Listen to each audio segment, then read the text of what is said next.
Hello again, my dear friends. Today's episode, I am so excited to introduce Shannon to you.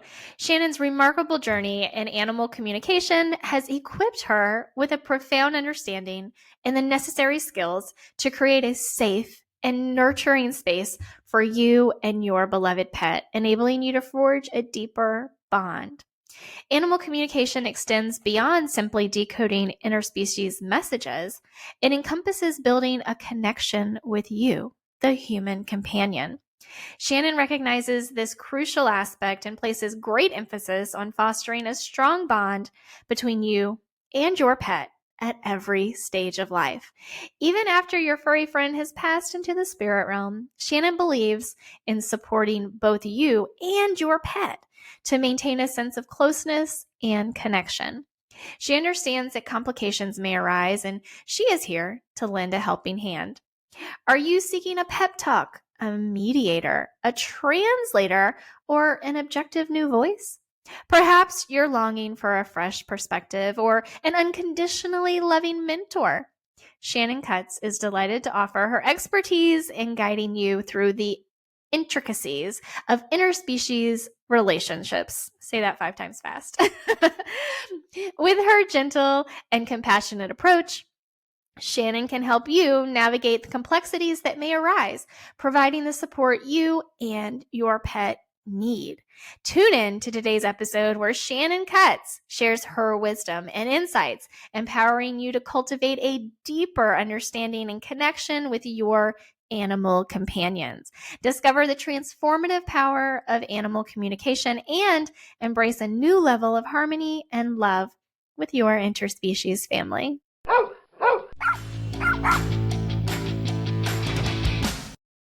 Have you tried training methods that just didn't work?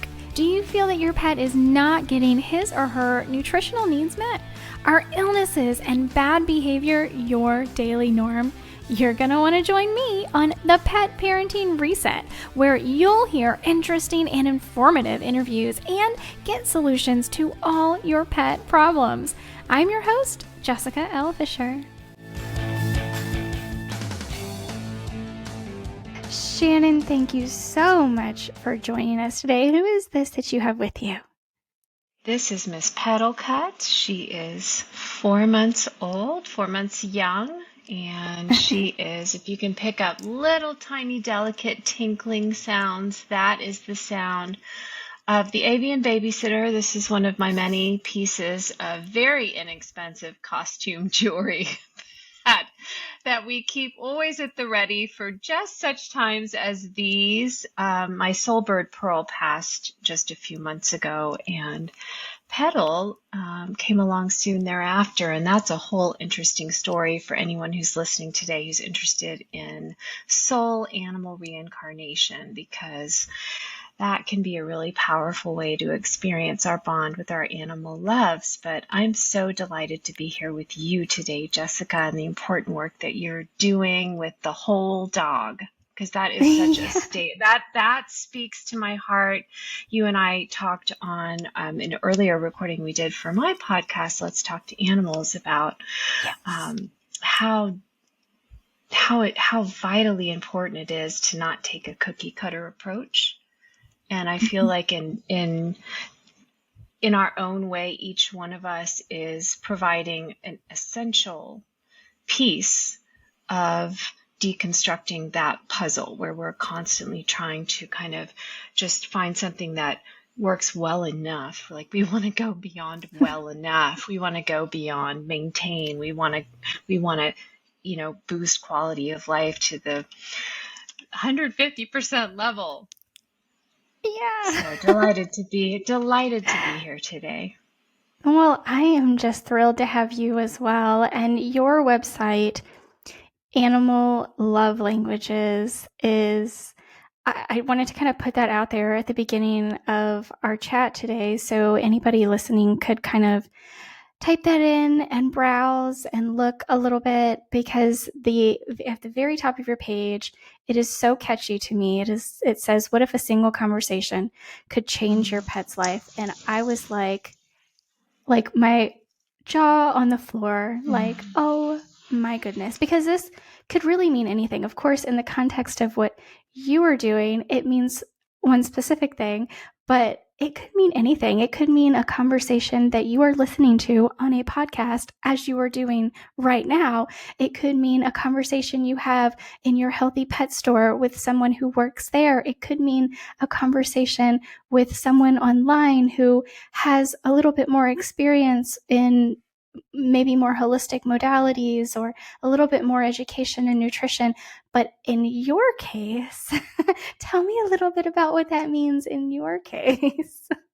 Well, it's interesting because there's this myth in the field that I work in now, animal communication, that if we don't come right out of the chute into an idyllic farm filled with, wonderful interspecies wildlife all around us, that we just somehow aren't the right stuff to be able to hear the animals, to be able to respond in kind, to be able to feel connected, that we're kind of doomed to live our life feeling not a part of, like those old puzzles that they used to do, like find 6 things that don't fit. And it's like, and we're always one of those things. It's like, we can unwrap our innate, inborn, birthright ability to hear the animals, whether they're our companion animals, whether they're the wildlife that we share space with, the planet itself. And I do feel like there's a lot of that going on at subtle levels right now as the planet kind of keeps turning the volume up.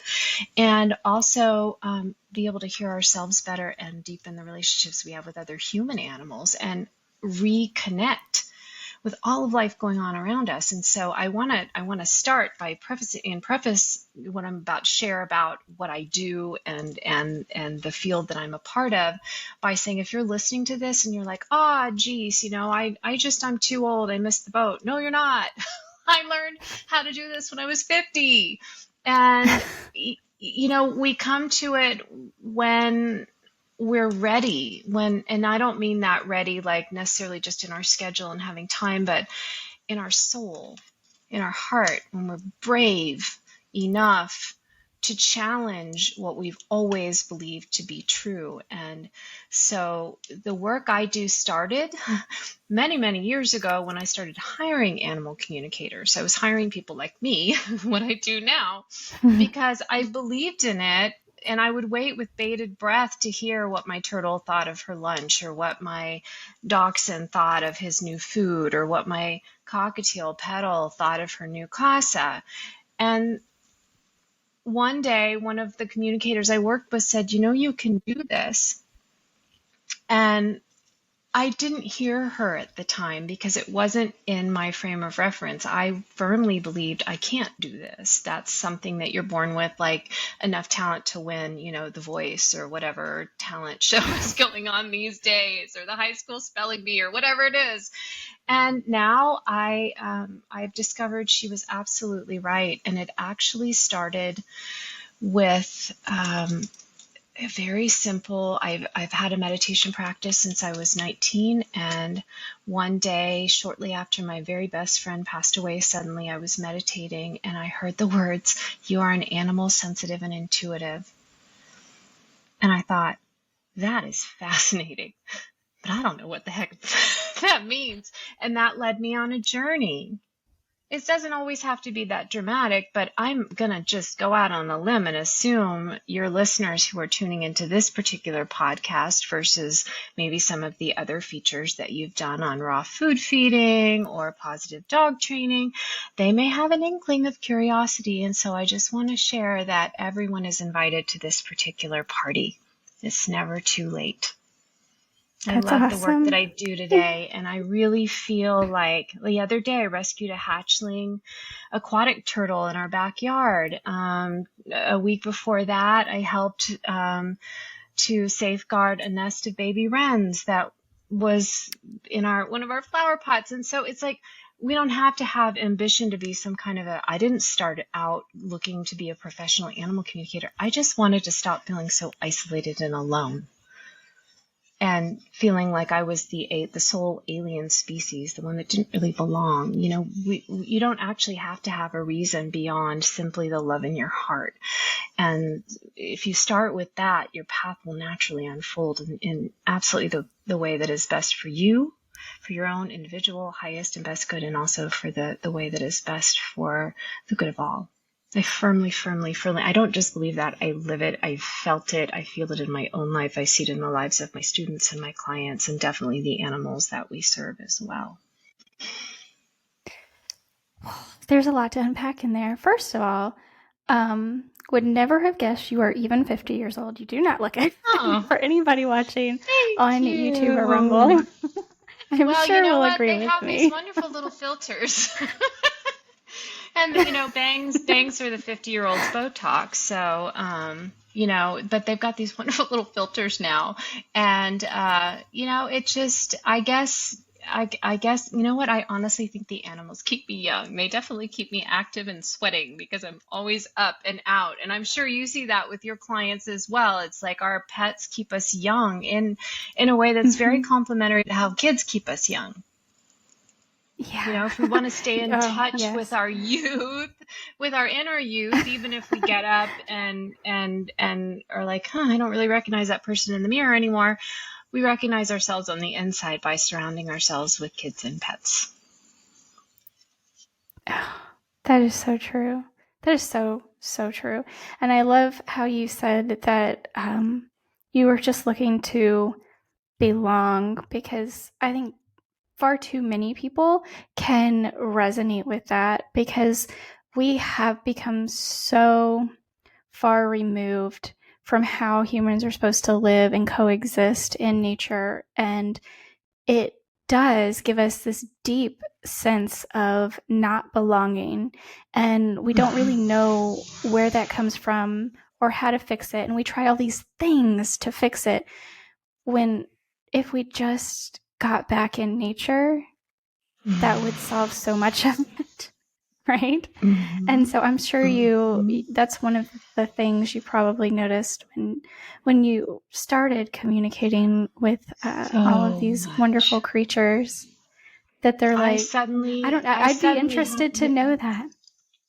Yeah, I suddenly developed this desperate driving need to go barefoot everywhere. And I was the loony in my neighborhood that would hug trees. I'd go out for my morning walk. And of course, when you're first starting something new, anything new, no matter how easy others make it look, and no matter how absolutely and utterly those of you who are listening to the audio can't see me doing my air quotes here, but you're in on a soul level to do this thing, to learn, to open yourself up to a new experience. We get nervous, we get scared. So this was part of my routine. We build in our routines. And I still have a routine to this day. I like to open up my window a crack when I need to feel a little more connected, when I'm doing a session with a client, or I'm teaching a class, or tonight I'll be leading a practice group for some of my students. And chances are very good I'll have the window open. I have houseplants. I don't want someone listening thinking, well, I don't live in a place where it's safe or it's healthy or it's possible to go out and tromp around on the grass. Nature can be as simple as a little potted plant. It can be as simple as opening a window and just getting a breath of fresh or sort of fresh or outside air, anything that's connected. It can be watching a beautiful video on YouTube and feeling the rise of your energy and the expansion of your heart as you watch your favorite wild animal. For me, it's watching videos of sea turtles or tortoises. And so there's all kinds of ways, but the path leads the student. This is something I've discovered. And so, and because it does often begin with this sensation, this feeling of there's something more going on here. And I really want to speak to that, because so many students, when I talk to them initially, when they're first thinking about maybe studying or even just scheduling a session, they're, and that it's not, the skepticism isn't, I don't believe in this stuff necessarily, because those folks don't generally get that far unless they just want to have a really good rousing argument. And I'm not the person to pick for that, but it feels more like, I just don't I've never had the experience overtly before, and so I don't have anything in my fight, flight, freeze, tender, befriend toolkit that suggests this is possible.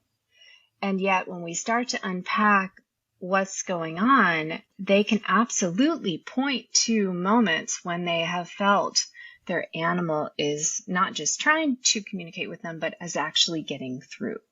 And one of the easiest examples to see in our own life is, if you've owned, and I don't love the word owned, but if you cared for and shepherded an animal in your life for more than about 5 minutes, you probably had that moment when the vet says everything's fine and something in you just says, I just don't think so. That doesn't mean that they're developing a major medical problem, but it means that something's not ideal, something's not optimal. And so those are moments, like for me, the way it often manifests is I'm busy doing something on my laptop the way I usually am. And all of a sudden I just get up without knowing why. And I go to the back door and my red-footed tortoise is right there. In fact, it happened to me just before we hit record today. She's hungry, her shell itches, and she wants to come in. I didn't have a conscious thought. Something moved me. And it's this willingness. We don't show up, because we know that it's going to happen. We show up because we're willing to experience, to admit that we don't know everything there is to know about anyone, including ourselves. Let's not ever get old enough to think that we've got our own number, because we don't. There's a whole, it's just, if, the apps on your phone, it's like there's thousands of them there that we don't even have time to explore. This is the same with interspecies communication. It's there. It's in your operating system. It's just most of us, when would we ever encounter anyone that even tells us to go look for it, let alone download it, unzip it, and unpack it, install it, and take it for a test drive. And so just if you're listening or you're watching and you keep company with animals, wild animals, domestic animals, your neighbor's animals, your pet sitting animals, whoever it is, just think of a time when you have just kind of gotten a hunch or felt a vibe. Like, I can't confirm that dog is anxious, but I just feel the anxiety. And I just feel moved and inspired. And my empathy channel, we talk a lot about empathy channel and animal communication in our workshops. I just feel moved, inspired, and I empathize and I adjust my behavior as if this dog is anxious, to create a more relaxing, less overwhelming or overstimulating environment. I just naturally do the things that I would do if that dog really wasn't. If that dog could talk and go, I am anxious. We don't need that. This is a feeling language. It's a sensory language. It's not a mental language. It's not an intellectual language. We have all these other tools. We just haven't used them.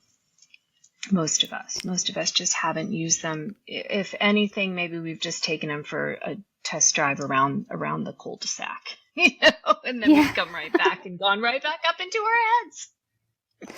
Yeah, and it's interesting you said that, you don't often have people telling you to, go out there and do it, to of course, you were using a very technology analogy with downloading the app, but I would take it further than that and say, not only do you not have people encouraging this type of communication, but you actually have more people discouraging it and saying, that's not real, right? Like that's what I hear more often than anything. And that can be the hard, especially if that person is really close to you. That can be the hard part, right? Yeah, that's a tough one. And when I come up against that, now I'm not the kind of personality. I guess I'm not wired this way. I don't crave being in a company of other so-called believers. I'm pretty comfortable with, I know what I feel and experience to be true, accurate, and alive in my own life. And yet I realize that that may not be the case. I think we all live these crazy parallel lives on so many different levels. And who am I to tell somebody else that their experience, that what they feel and have seen to be true in their own life isn't? So it's kind of like, if that's where you are, that's okay with me. However, a lot of times when I do encounter that, I'll head back to my very favorite, now classic movie, Contact, with Jodie Foster and Matthew McConaughey. See, now my 50 is showing, right? I ordered a coffee the other day at this little kiosk in this bright and shiny, happy new little coffee place that I went to, and I asked the barista if he had ever seen this movie with Julia Roberts. He looked right at me with a straight face and he said, "I think I'm too young for that." I was like, "I'm too young for Julia Roberts." Okay, so point being, I know there's this moment. See, Jodie's character is a scientist and Matthew's character is a man of faith, Christian faith. And so they're kind of having this argument about facts, like data, versus feelings and inner knowings and hunches. And he's trying to get through to her to share that his experience is valid, even if she doesn't quite get it. And he says to her, "Did you love your father?" And her father had passed away when she was young. And she just got really upset. You could see it in her face. She said, "Yes, very much." And he said, "Well, then prove it." And that's kind of the level where, we have to acknowledge, it's like, I love my interspecies family. I love my best friend. I love the houseplant hanging above my head, but I couldn't prove it to you. I don't have the toolkit for that. I don't think any of us do. I don't have the toolkit to prove that the bad vibe or the hunch that I'm having is actionable. And yet I'm old enough now. I've had enough experiences to say, don't ignore that I'm probably going to act on it anyway. And so it's like, what I loved about that movie is at the end, they talk about how the methodology is different, but the goal is one and the same, the pursuit of personal truth. And so it's like, we're all on a journey. It's like, you do you, I do me. But if you're interested in me and what I do, then let's talk about how the different ways that you might be able to have an experience of it, versus go up into our heads and just talk about how that could possibly be real because we don't have hard data, we don't have facts. Right. It's like, I'm more interested in it because I have just, anybody that's thinking, I don't want to study anything else. You don't study animal communication, you practice. It's all experiential. Yes, there is a head component, and we go into that in depth in my longer form workshop so that you understand the role of the mind.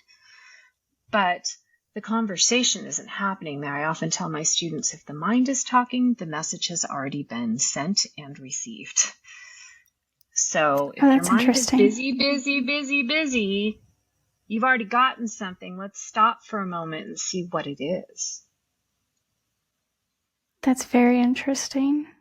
Very interesting. Yeah. So you do sessions for individual clients, but you also teach this to people. That's what I'm understanding, correct? I do. And I also have a podcast, Let's Talk to Animals, which I think you're very well familiar with, where I interview other intuitives and healers and complementary practitioners to talk about how it all comes together. But yes, I do. The primary way that individuals tend to come to animal communication as a student is they first had an experience with their own animal, because that's really what kind of breaks through the mental stalemate, because so much of our education, our training, it's all very much about go head up into that left brain hemisphere and see what it has to say about this. And so what happens, one of my my favorite students, it's a mother-daughter duo that they both have taken courses with me, and they talk about the very first time they had an experience. They were at a dog show because they have these wonderful athletic golden retrievers, and they they had like 4 hours before their next meet, and there were like a few vendors, and one of them was an animal communicator, and they were so bored that they finally just decided, okay, fine, we'll go and get a free 10-minute reading. And the communicator told them something about one of their dogs that just blew them away. And it just flipped a switch. And so that's what happens. That's why I encourage the animal communication curious, if you will, to consider starting with a session with one of your personal animals, because we need to have an experience. It's the only way to cancel out this very nervous fight, flight, freeze system that's saying, but that's dangerous because it's unknown. It's like, it's not going to eat you for lunch.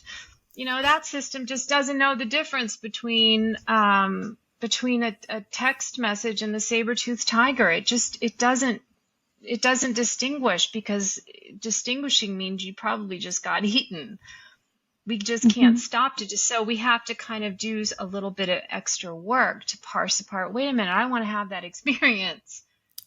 I know it's not going to eat me for lunch, even if this most primitive sensory part of me that just wants me to stay alive doesn't necessarily know or care, because that's not its job, Right. So this is what I recommend. I recommend that you start by having a session. And here's the other thing I'm going to say that may sound totally self-defeating, but we seem like a rare breed until you get a little bit more immersed into the field. Probably just like positive dog training, you go to raw feeding. It's like, it feels like this, like you're out on an island screaming, is anybody there? Until you get into the field, and then you're like, wow, we're flooded. Like the market is, saturated. So all this to say, there are a lot of different communicators out there. There are a lot of different styles of communication. There's a lot of different ways of focusing. Some communicators specialize in certain species, some specialize in a certain life stage or even the afterlife. And so it's like, if you don't have a fantastic experience with the very first session that you book with the first communicator, don't let that put you off.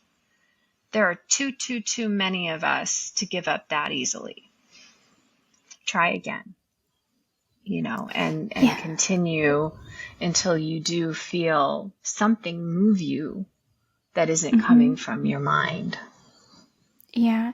And that actually is something that I have learned, is that people, like you were saying, they communicate differently. I've heard of people who get images, and I've heard of people who they'll get feelings. And so like there's a lot of different types out there. And so one may actually resonate with you better than the other if you're getting a session. It's fascinating. And one may Some be, people, yep. Oh no, I was gonna say one may translate better to you than another. Like, because a feeling isn't necessarily as specific as, or an image not necessarily as specific as somebody who might actually see, like, I don't know how you do it, but maybe see something a little more clearer, more definitive. There's so many different levels. I've interviewed communicators who they only work remotely, and they type out the whole conversation as they have it, and so it arrives in a text form. Or I do it in lots of different ways, and my sessions are about, the reason I call myself a sensitive and intuitive is because that's the way it was introduced to me. And what I've learned about that on my journey is that it means that about half the session is me talking directly with the intuitive level of that animal. And the other half, if not more, is my light team, my spirit guides talking with the light team for that animal. And so it's just, there are so many different ways. Some communicators only want to do in-person sessions where they can actually be hands-on. Some will, and to the point that you shared about the information coming in differently, that is one part, kind of what we come into this journey with. Some of us may have a more intellectual Enneagram type, or Myers-Briggs type or personality type or just preference for a certain way of interacting. And so those pathways are a little bit better developed. It's like I started out playing piano. So when I first added the mandolin, I was much better at the piano than I was at the mandolin. And with time, I got better at the mandolin. And then I added guitar, and I was a train wreck with guitar. And we won't even talk about my attempts at the saxophone. So, we have to kind of recognize that none of these ways, these methods that an animal can send us information or that we can send an animal information are off limits, but some may be more deeply developed and literally more open than others. And it's not unlike, if you have a very more of an intellectual or a data driven, like an Enneagram 5, you might prefer when you get a whole text written out, communication where you can analyze everything, and if you're more of a visual learner, you might appreciate a communicator that gets most of their data in mini movie form, and they can tell you a beautiful story about it. So it's all out there for you.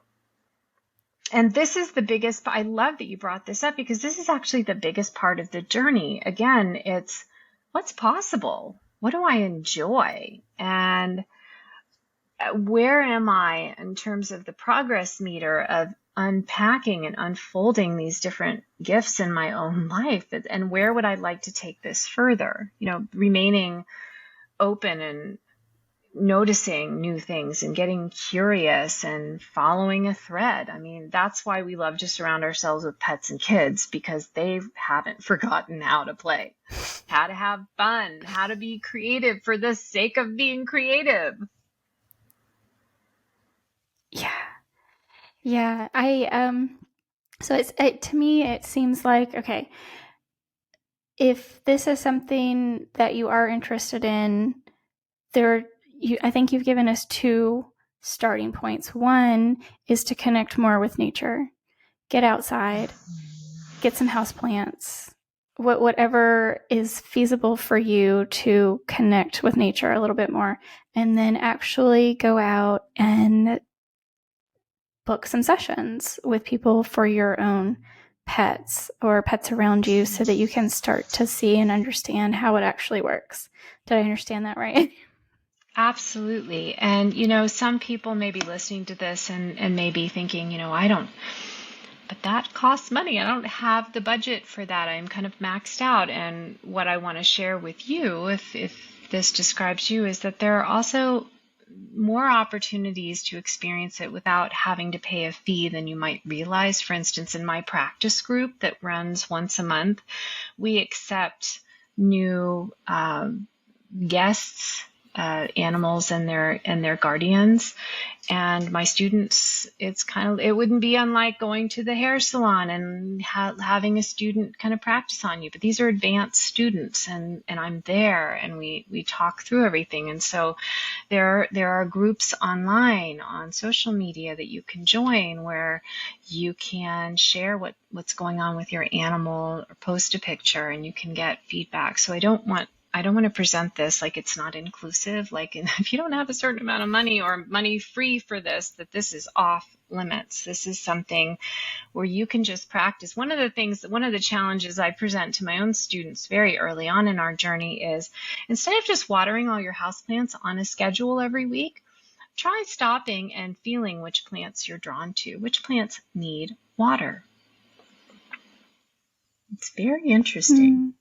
Mm-hmm. And, or just plant something and tend to it and watch it grow. I've been trying to grow an avocado plant, that first grader project they give you. Get an avocado seed, put the little toothpicks in it.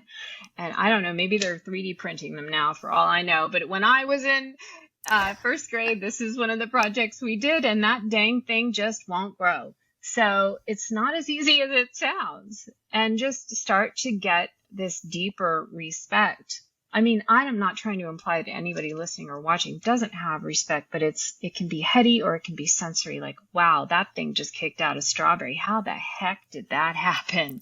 I found one this morning on my strawberry plant, and I was freaking blown away. It's like, wow, you did that all by yourself? Right? You didn't need any help? Right. I know.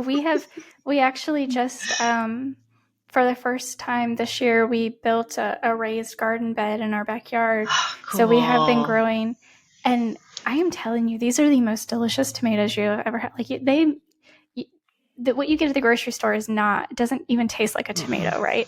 And we have gotten some jalapeno peppers so far, and basil and Amazing. parsley, and like it's just so fun.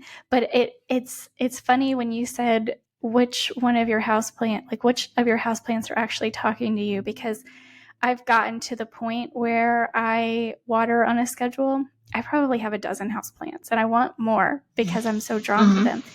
But I have one plant that I am telling you, I look at it and like more often than not, I find myself thinking about this plant, that I need to repot it, that I need to get it a little like trellis to grow up on because it's hanging over. And I had no idea this plant was even going to grow like this. I thought it was this tiny little thing. And once I got it home, it just started going crazy. And I'm like, I think about this plant all the time, and I just have not, other things in my life have been taking priority over the past week or so. But I'm like, as soon as you said that, my eye went to that plant. Yeah. And So it's it was saying, just so funny. It's awesome. It's awesome. If you're listening or you're watching right now, think about, look around your household and see who has been sending you. You know, at first it's gentle, polite little requests, and then it's kind of more like pokey, nudgy, nudgy reminders. And then before you know it, you're getting active stink eye from one of the green beings in your household. And, you know, we just have to stop and notice. And I agree with you. I mean, we've got 2 tomato plants in our backyard, and one of them I planted in this tiny pot, and then it went absolutely nuts and took over the whole, and I was like, what are you doing? You know, we just have, and it's such a great, and the tomatoes are delicious, but it's such a great kind of mirroring of, well, if that tiny little tomato plant can do that, what might I be able to do? Like, we just don't know. Not mentally anyway. We don't know. And we can't explain why the tomatoes taste better when we've had a hand in their nurturing. But, you know, and who knows if it would hold up in blindfolded taste tests. But I think I would know my own. I think I would know my own tomato. I have an orchid tree in my backyard that means a great deal to me. And that poor little sucker has been repotted several times. We finally got it into the ground, and it was really flailing around, just not doing well. And one day I walked out there. I'd been neglectful because I must have 50 or 60 plants, indoor, outdoor. And I walked over to it and I said, you still matter to me so much, more than all the others. I love you, I love you, I love you. And I opened one of its last little leaves and gave it a big kiss. And about a week later, every single branch that was bare had sprouted these amazing leaves. Can't prove that it responded, but every day now I kiss its little leaves and it keeps growing. And it makes me happy. Yeah. Oh yeah, I know they do. I mean, if you can't keep a houseplant, if you go around the corner, find the one living green being in your neighborhood. I'm thinking of people that live in, you know, very urban or very industrialized settings. A friend of mine just came back from New York City, and it's like that can be a hard place to really go kiss a leaf somewhere, or at least blow a kiss at it. You know, tell it matters. Or ask it questions. Do you identify with being male or female? How long have you been there? Who's your best friend? I mean, just, we have to kind of forget about these costumes we're wearing and start connecting to the vibrant aliveness that we all share. And if you can do that, there's not really any barrier. You don't have to have a personal animal. You don't have to.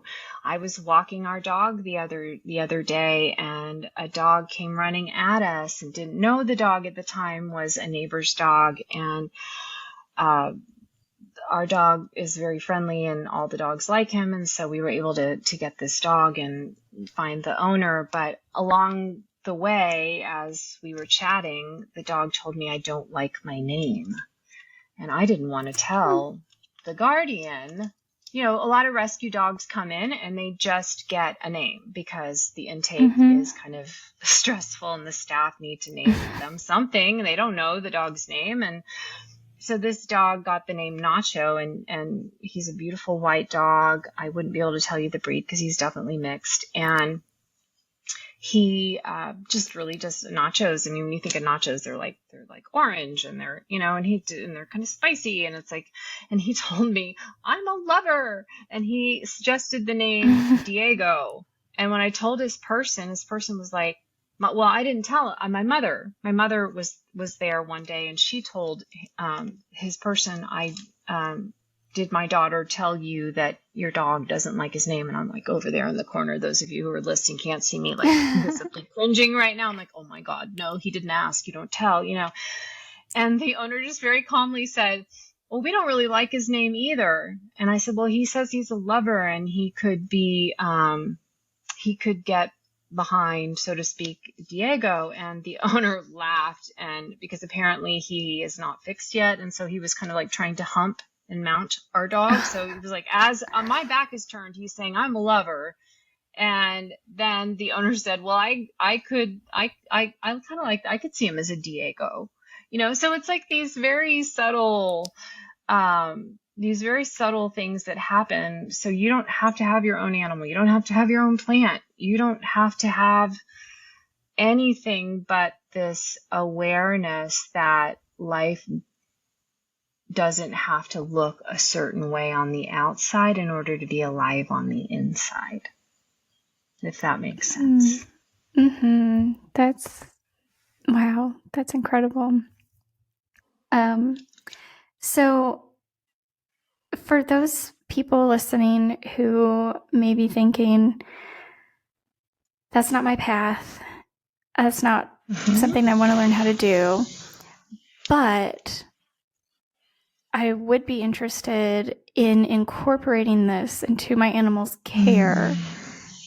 How would something like that look?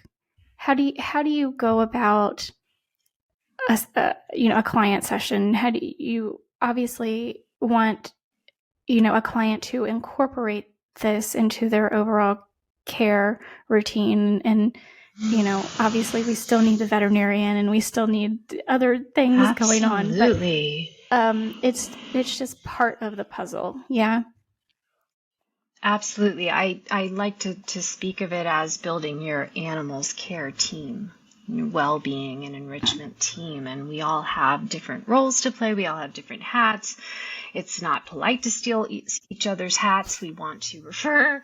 I'm the first person to say, run, don't walk to your veterinarian, whether that's traditional, holistic, TCM, something else.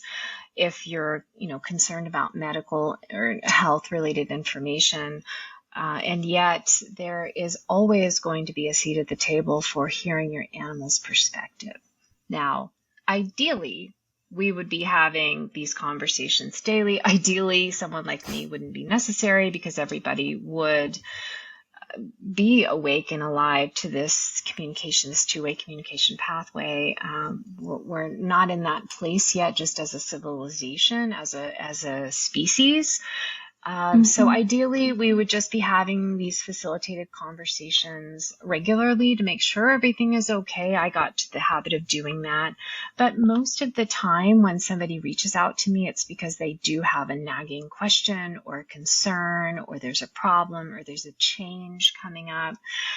Something like they're not tolerating their food well, or they don't like each other. There's an animal in the family that doesn't get along with another animal. Or are you ready to go?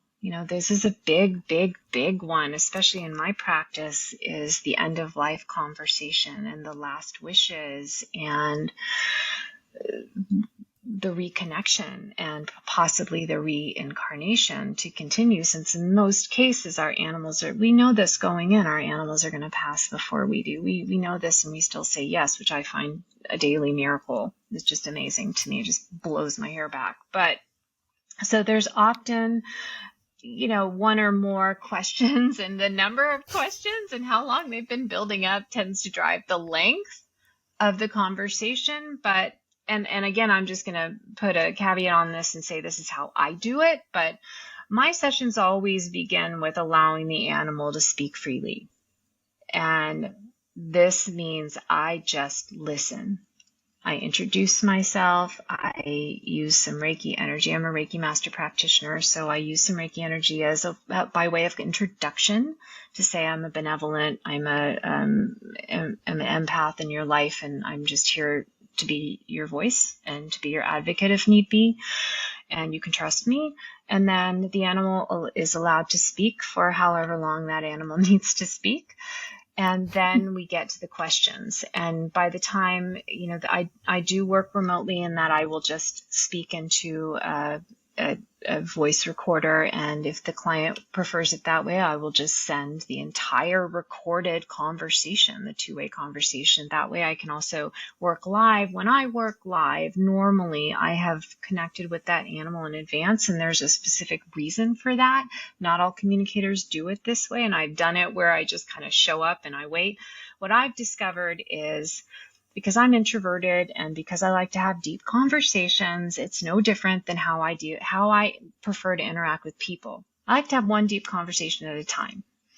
And so I will take a little chunk of time, talk to that animal in advance. And this is really helpful, especially when we've got anxious or highly sensitive animals, or animals that have had some trauma, or they're going through some health issues. And they're like, yeah, I'm not going to you don't just walk up to somebody on the street and go, how's your digestion? Like, you want to kind of, build a little rapport first. They may not want to talk about that. And so there's this higher level, unconditionally loving vibration that the animals have, but we're not just there to float in the ecstasy together. We're going to have a brass tacks conversation. Their human has some questions.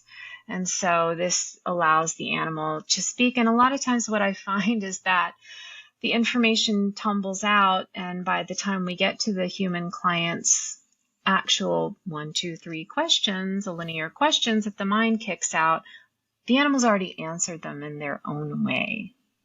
Mm-hmm.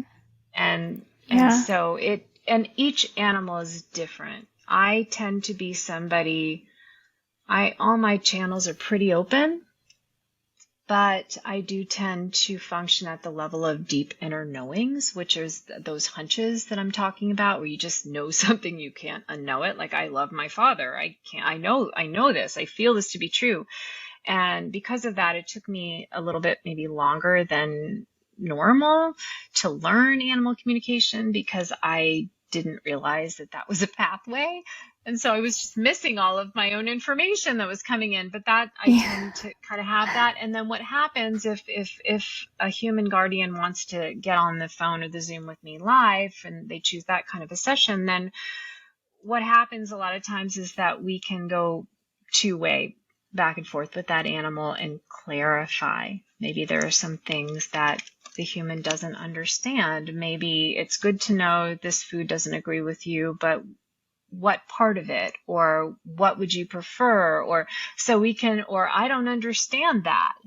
You look like you're gobbling it down. Am I starving you? Is it delicious, but it's, causes indigestion? I mean, so there's so many different nuance levels that are, okay, you say she's bullying you and she says that you're bullying her.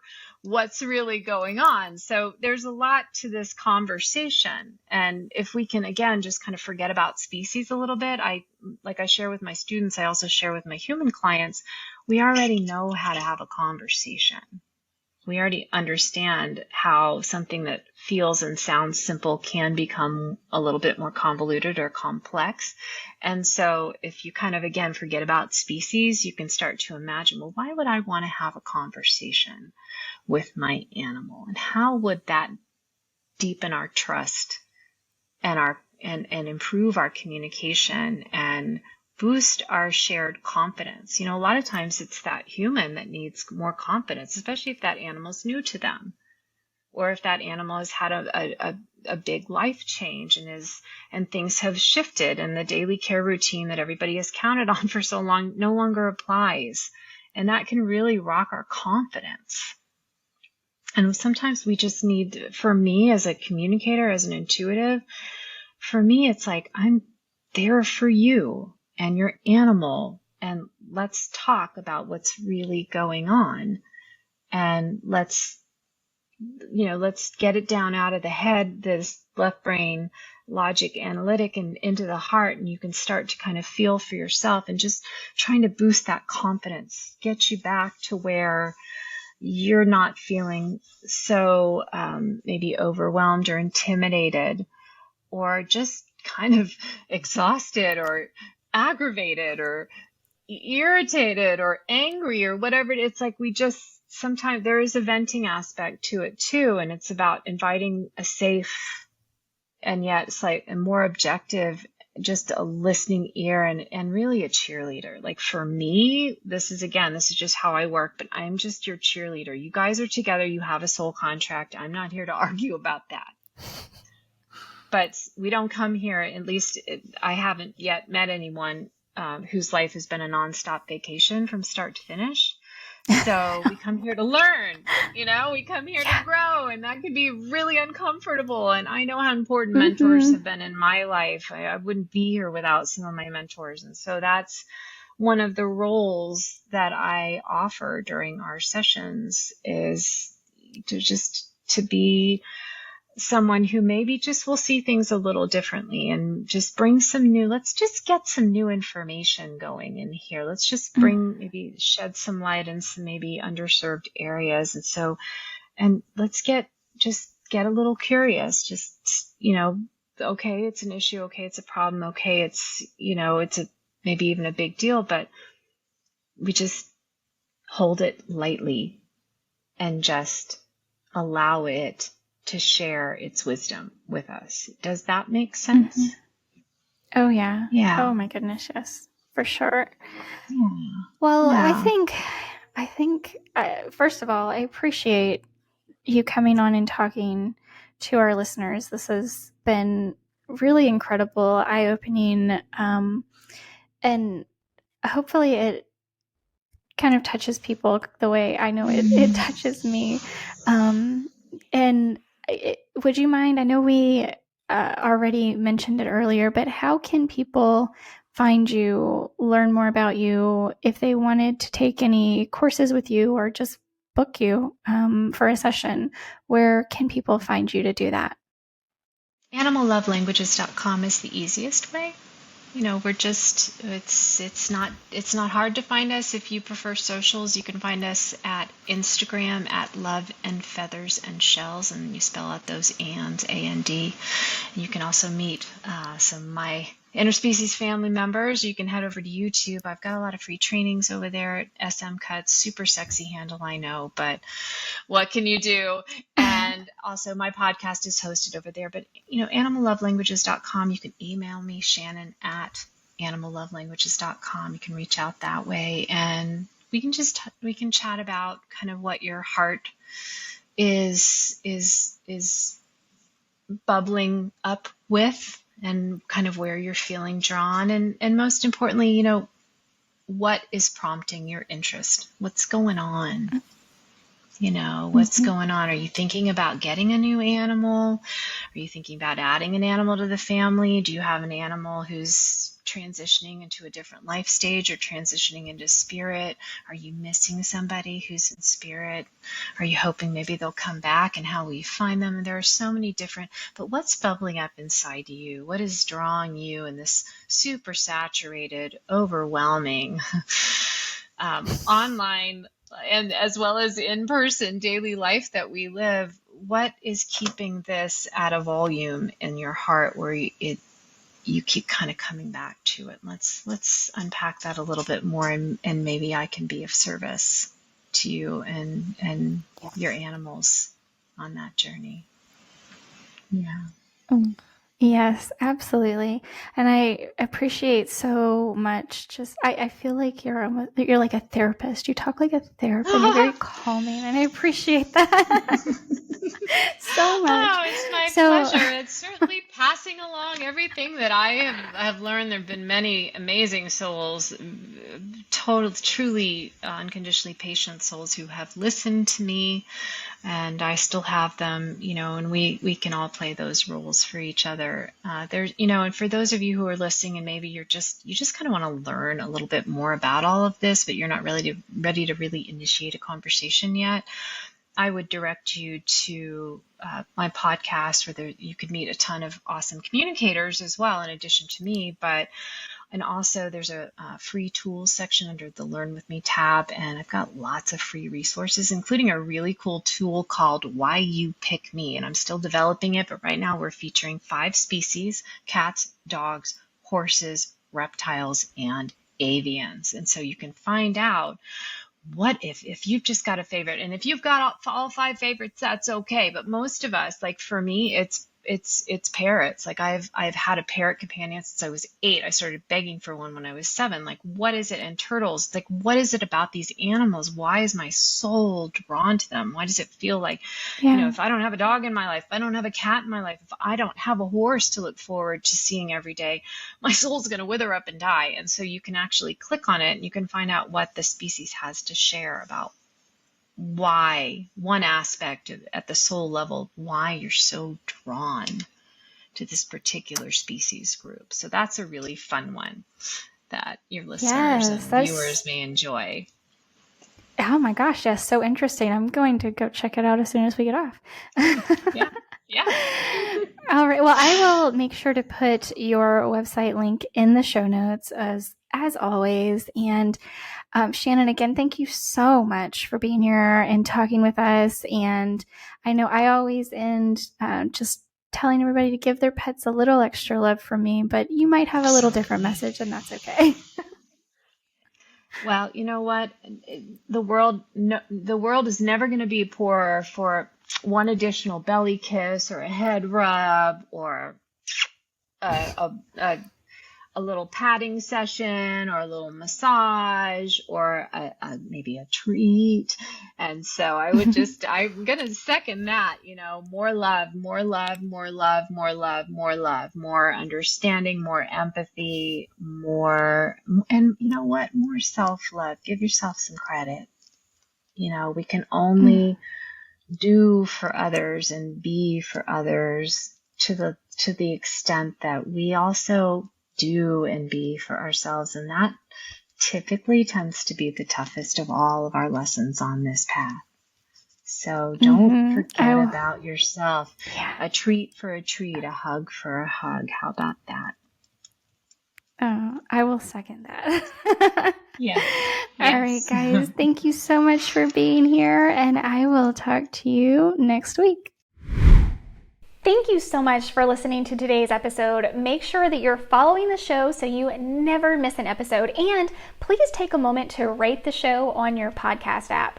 I'd also love it if you'd share this podcast with your friends and family so that they can benefit from the information to help their pets live long, happy lives too.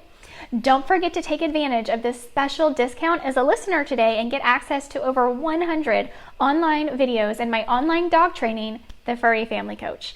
Just go to thefurryfamilycoach.com and use code PODCAST at checkout to get your first month for only $7. That's thefurryfamilycoach.com and use code PODCAST at checkout to get your first month for only $7. I can't wait to have you join and see you on the inside.